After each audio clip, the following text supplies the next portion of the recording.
Hello everybody, it's Mr. Seymour, and I want to kind of walk you through how to log into Blackboard and get access to your course.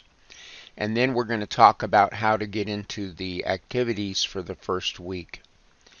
Alright, so I'm using I'm using Google Chrome as my browser, and for a lot of reasons I would recommend that you use Chrome. I just find it easier to use. So the website to go in, log in for Microsoft for EPCC is my.epcc.edu, and then I've got my login already saved, or it should be, but if not, I will do it again.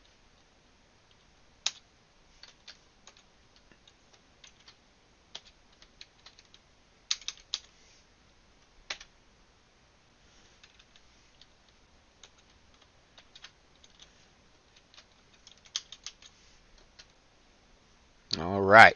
So when you log in, you see this screen that that shows you the all of the things that you can access through EPCC, and where you want to go, you can go to your email, you can go to Microsoft Office, but where you want to go is Blackboard.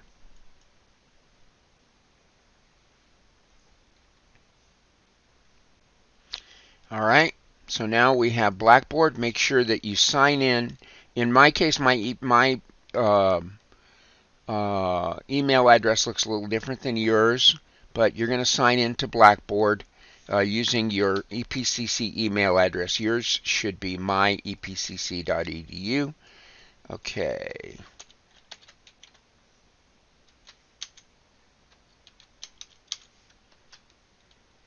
Should get me in. And then again, yours is going to look a little different than mine. At this point, it shouldn't look too much different, but later on it will. Okay, so we're going to go to courses, and I'm going to choose the first course on my list, but I'm going to make sure that I'm in the fall. Okay, yours should automatically come up with your courses that you're enrolled in starting on Monday, August the 23rd. In this case, I'm going to go to the first course on my list.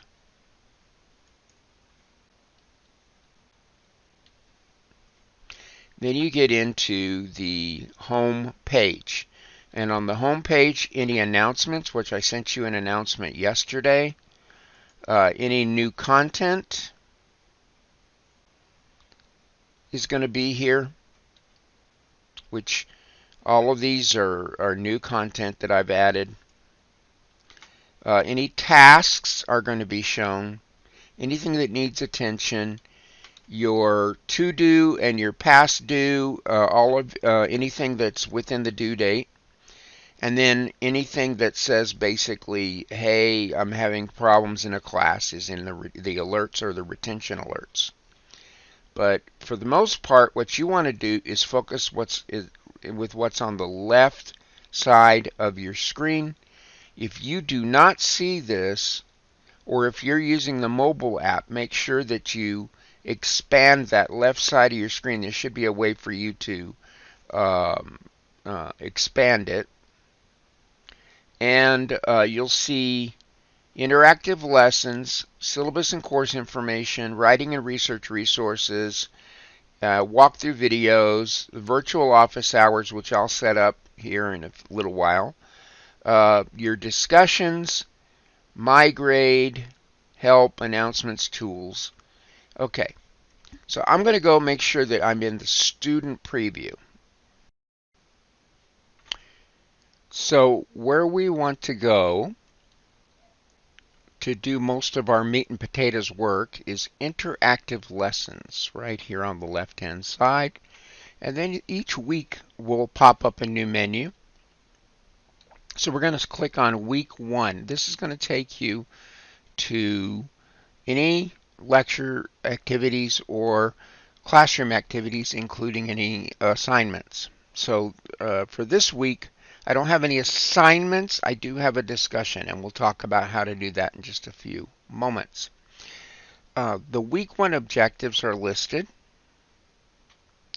And then I've given you, for the first 3 weeks, the textbook company has provided a courtesy copy of chapters 1 to 3 in your textbook. But again, this is going to disappear sometime in September. All right, just so you know it. If it asks you for a password, it is right down here. So I would, before I go over here and click on that link, I would copy that password just in case. So I'm going to do that, copy that password. And click on chapters 1 to 3 of your textbook.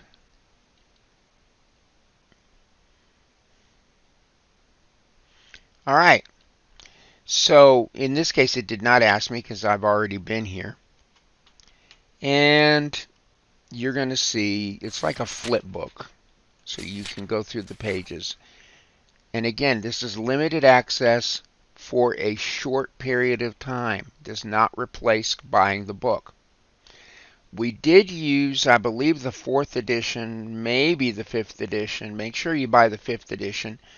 In the last semester with some of the instructors on campus, but not all. And definitely anybody who had an adjunct instructor or a dual credit class had to use another book. So this may be new to a lot of you. All right, that's the virtual textbook. If you have a textbook code with your book that you bought, and if you bought the book through the community college bookstore, you get a free link to the book anyway, so you don't even have to worry. You can do the online version of the book. All right. So the next thing is where to get to the lessons or the lectures.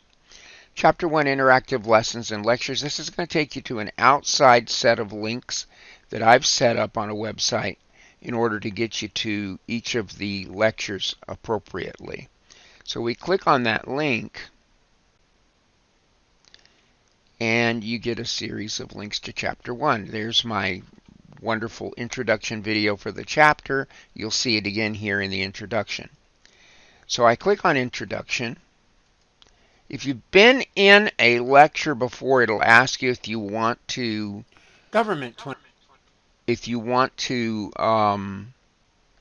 start where you left off. I usually say no, but it all depends on you. So there are some things that you can do as we go through the lessons. One thing is that I did turn on the accessibility mode. The accessibility mode basically lists each of the graphics separately, gives you access to the audio portion, and you can see the outline for the chapter and the notes for that particular slide. So if you're in that mode, it may help you and it may not. I'm offering it just in case. Okay, resources, very important. The whole transcript and the slides is available through the transcript button. And then we have links to any videos. So each video has a separate link that you can go to if you don't want to use to view them in the slides. The slides are narrated. govt2305, Introduction to Federal Government. Chapter 1, Ideas, Rights, and Power, the Spirit of American Politics. And for each slide, you can view the notes and take a look at what I said in that slide. So for each slide, the notes are available, and that includes for videos. I always give you a transcript. If you want to watch a video, you can watch it in the slide by clicking on the video itself, and you'll see the video pop up. Hi everyone, and welcome to week 1 of our journey through the study of federal government. Okay. Or you can go and view it outside in another window if that makes you happier, especially if you're using the mobile app. It might Hi everyone, work better. And welcome to week 1 of our journey through the study of federal.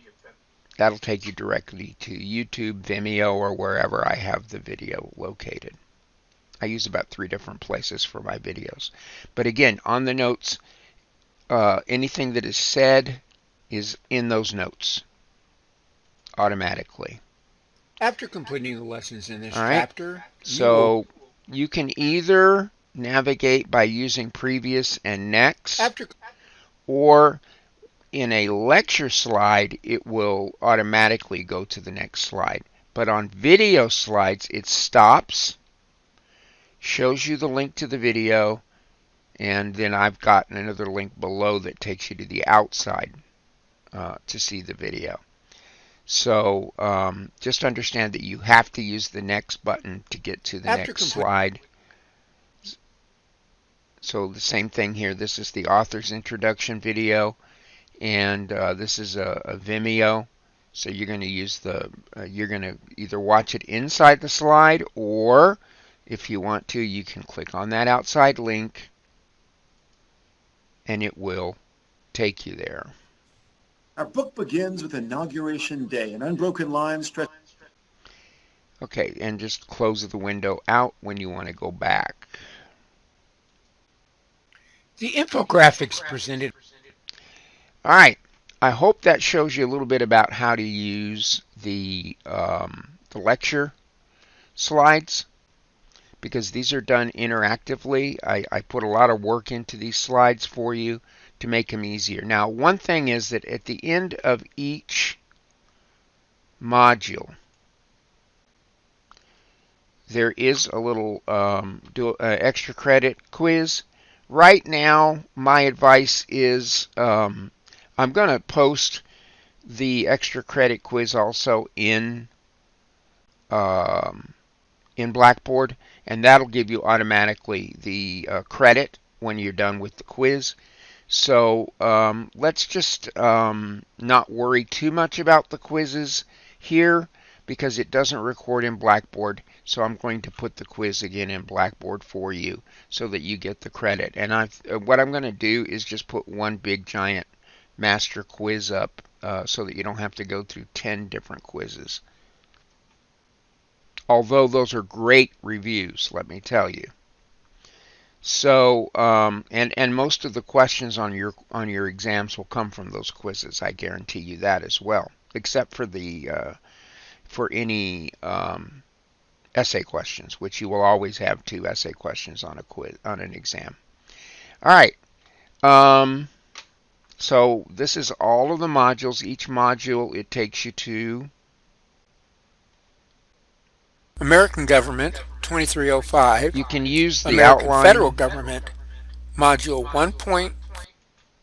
You can use the outline to go through slides and find the one you want, and you can use the notes to see what's on each slide.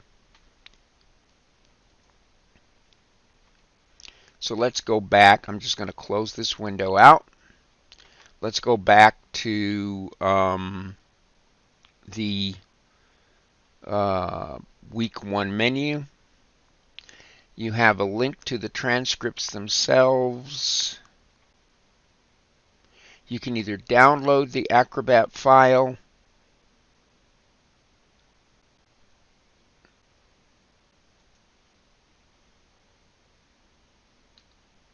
okay, that's the transcripts. Now, discussion forum. Let me show you how to do a discussion.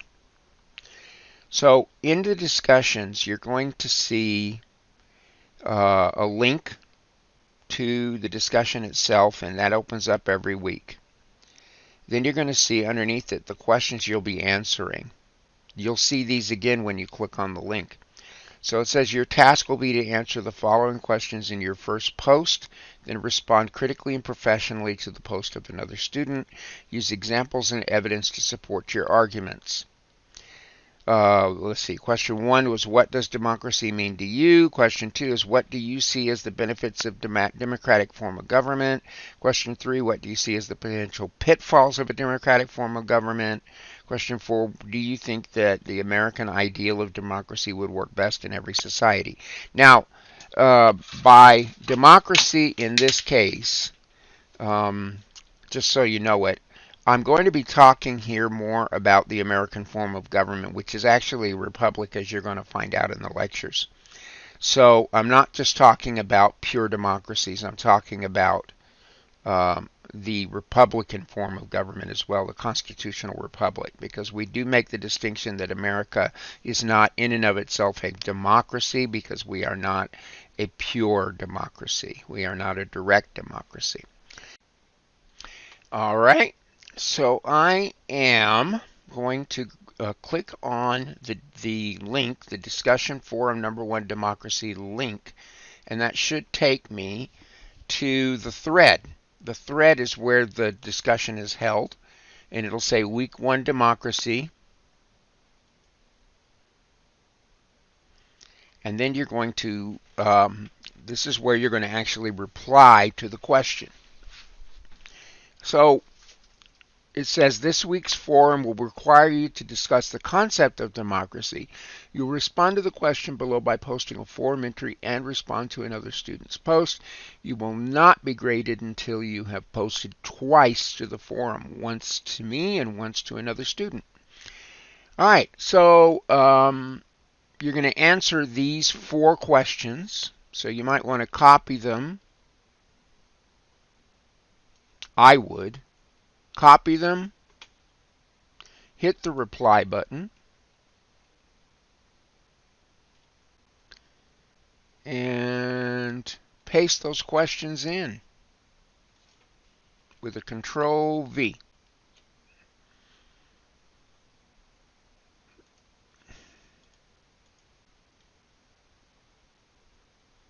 And then the questions are here, and then you can just go in and let's see. Let's try pasting those again. It had given me an option and I didn't take it.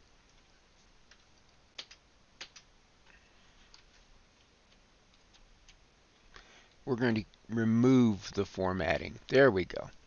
So when we remove the formatting, what it does is it takes away all of the fonts and everything else it tries to do. All right, so question 1, what does democracy mean to you? You'd go over here and you'd answer that. Question 2, you go over here and answer that. Question 3, you do the same. Question 4, do the same.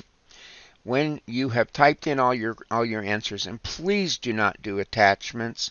If you're going to do things in Word, which is fine, copy paste.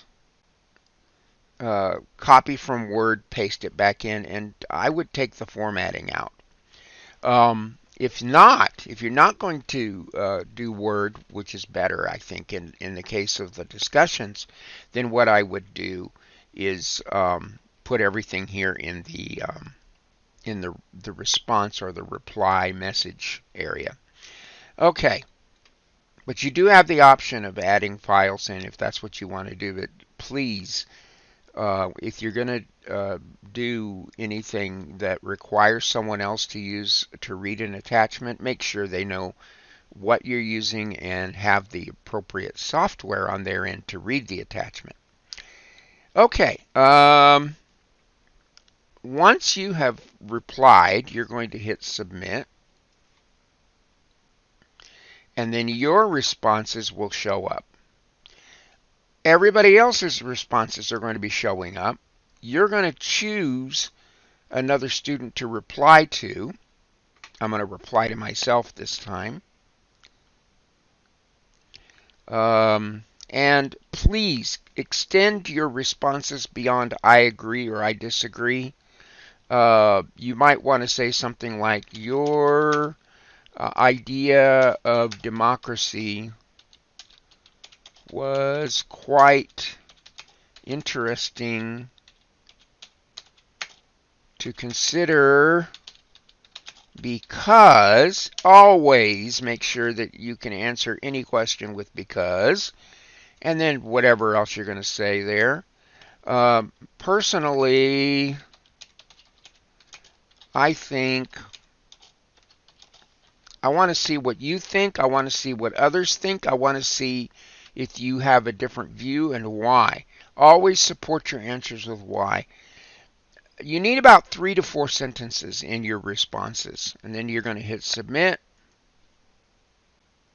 and you're going to see the response. So I responded to myself in this case.